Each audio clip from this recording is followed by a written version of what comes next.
이 용어 자체가 이해가 안 되는 게 일단 가장 큰 문제입니다. what으로 시작하는 명사 절이라는 건 뭐냐면, 자, 우리가 절이라는 건 아까 뭐라 그랬죠? 주어 동사가 갖춰져 있는 거라고 그랬어요. 그러면 제가 이거를 한국어로 한번 써볼게요. 예를 들어서, 자, 주지후는 언어 전문가다. 자, 이렇게 쓰면은 이거는 절입니다. 주어 동사가 있으니까. 근데 이거를 만약에 명사처럼 만들잖아요. 그러면 한국어에서는 대부분 이런 변형을 해요. 주지후가 언어 전문가인 것, 이런 식으로. 예, 물론 또 다른 변형 방법이 있지만 일단 대표적인 거가 이겁니다. 그러면 지금 이거는 명사화 됐습니다. 어떻게 알 수 있냐면, 얘를 가지고 보통 명사 자리에다가 집어넣어 보면 돼요. 예를 들면 우리가 사과는 맛이다 이렇게 얘기할 때 사과가 명사니까 맛있다라는 이 서술어 앞에서 주어로 쓰일 수가 있는 거거든요.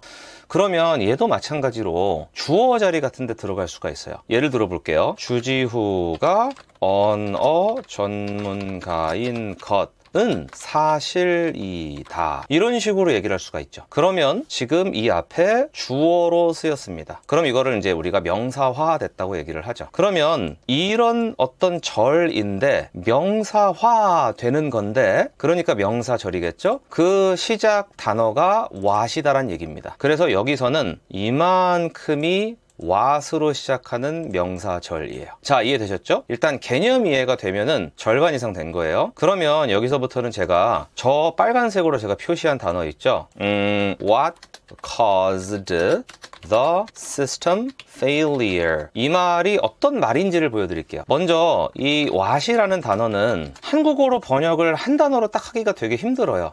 보통은 어떻게 하냐면, 저 같은 경우는 앞에다가 그냥 이렇게 물결 처리를 하고 것이나 또는 지라고 합니다. 예, 왜 이렇게 하냐면은 해석을 어떻게 하느냐에 따라서 한국어로는 저 둘 중에 하나로 번역을 해야 되게 자연스러울 때가 많습니다. 자, 예를 들어 볼게요. what이란 말을 먼저 놓고 걱정시키다라는 말을 한번 써볼게요.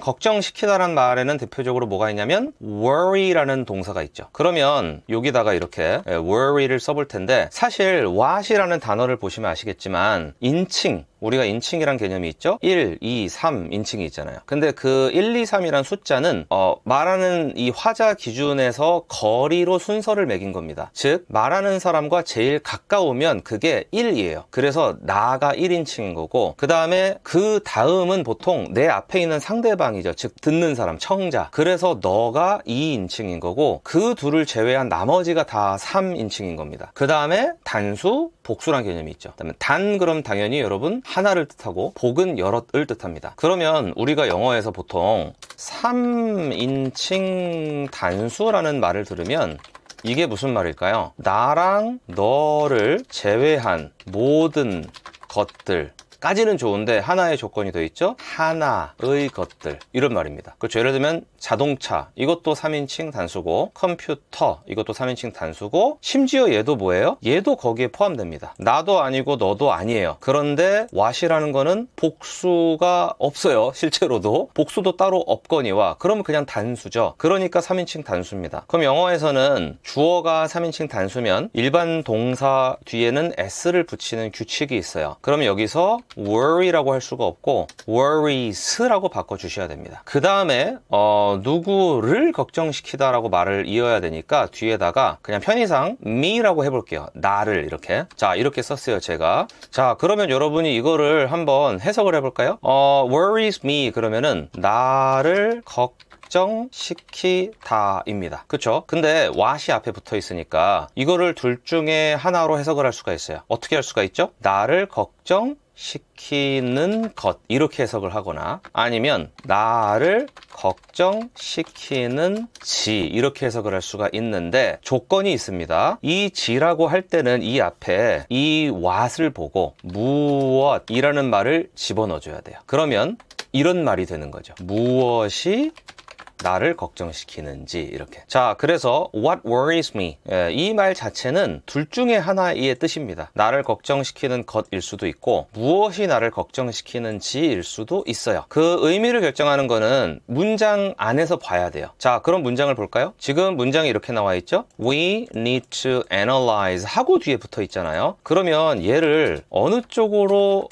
해석하시는 게 더 낫겠어요. What caused the system failure? 그러면 cause란 단어는 뭐 촉발시키다, 그 다음에 유발하다 이런 말이거든요. 그러면 the system failure이니까 그 시스템 실패를 유발한 것 이렇게 볼 수도 있고, 무엇이 그 시스템 실패를 유발했는지 이렇게 볼 수도 있죠. 자, 그러면 이 뒤에다 붙여볼게요. 자, we로 시작했으니까 당연히 우리는 하고 뒤에 need to 뭐뭐 해야 합니다가 나오죠. 이렇게. 그 다음 뭐가 나왔어요? analyze. 지금 현재 공부하고 있는 단어가 나왔고, 자, 그러면 지금 여기 나와 있는 말을 보시면은 시스템의 실패 원인이 무엇인지 이렇게 나와 있습니다. 그쵸? 여기다가 당연히 이 말을 써도 말이 됩니다. 무엇이 시스템 실패를 유발했는지 이렇게 써도 당연히 말이 되죠. 그래서 우리가 영어를 공부를 할 때 한국어로 1대1 무조건 대응이 된다고 생각을 하면 되게 곤란해요. 왜냐면 그들과 우리는 문법 체계도 다르고 표현 방식도 다르기 때문에 무엇이 시스템의 실패를 유발했는지 이 말 있죠. 이 말을 시스템 실패의 원인이 무엇인지라고 바꿔도 사실 같은 말입니다. 그냥 다르게 표현한 거예요. 그리고 여기다가 이렇게 써볼 수도 있어요. 그 시스템 실패를 유발한 것 이렇게. 그래서 여기다가 이제 목적어니까 이렇게 을을 한번 붙여보겠습니다. 자, 두 문장 다 어때요? 말이 되죠. 우리는 무엇이 시스템 실패를 유발했는지를 분석해야 합니다도 말이 되고, 우리는 그 시스템 실패를 유발한 것을 분석해야 합니다. 물론 뉘앙스의 차이가 있을지언정 궁극적인 뜻이 달라지진 않습니다. 그래서 제가 아까 말씀드린 대로 이 what을 가지고 보통은 이 정도의 해석을 하면은 대부분 먹힌다. 그리고 예를 들어서 이거를 해석을 할 때 둘 중에 하나로 해석을 하면은 대부분은 말이 된다. 그리고 어느 쪽이 더 말이 되는지는 문장 내에 넣어봐야 알 수가 있다. 자, 이 점을 말씀을 드렸습니다. 자, 이렇게 되면 이번에 나온 what으로 시작하는 명사절이라는 개념과 함께 여기 나온 문장 자체도 이해가 되셨을 거예요. 자, 그러면 이거는 또 나중에 영작 연습에서 한 번 더 복습하기로 하고 세 번째로 넘어가도록 하겠습니다.